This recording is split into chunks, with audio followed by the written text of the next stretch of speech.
Hi అండి అందరికీ. ఈరోజు ఆఫ్టర్నూన్ లంచ్కి మజ్జిగ పులుసు చేశాను. దీని ప్రాసెస్ ఎలా ఉందో మీరు కూడా చూసేయండి.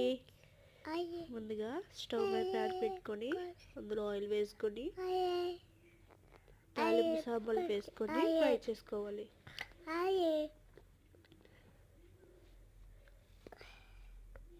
కరివేపాకు వేసుకొని ఫ్రై అయ్యాక ఉల్లిపాయ ముక్కలు, క్యారెట్ ముక్కలు,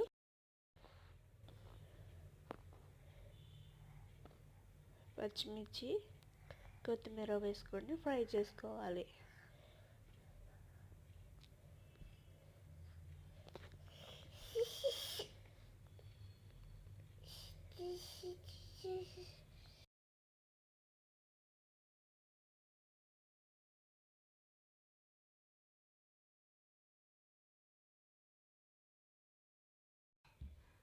ఇవి కొద్దిగా ఫ్రై అయ్యాక ఇందులోనే పసుపు వేసుకోవాలి.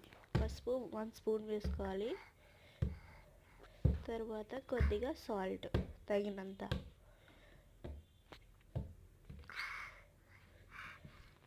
ఒకసారి బాగా కలిపేసుకోవాలి.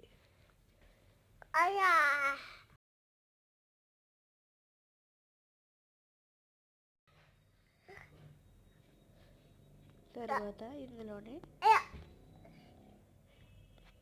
పెరుగుని మిక్సీ పట్టేసుకోవాలి మజ్జిగలాగా. అది ఇందులో వేసుకొని స్టవ్ ఆఫ్ చేసుకొని కలుపుకోవాలి. అంతే, చాలా సింపుల్ టేస్టీ అండ్ రెసిపీ మజ్జిగ పులుసు. ఈ రైస్లోకి చాలా టేస్టీగా ఉంటుంది. సబ్స్క్రైబ్.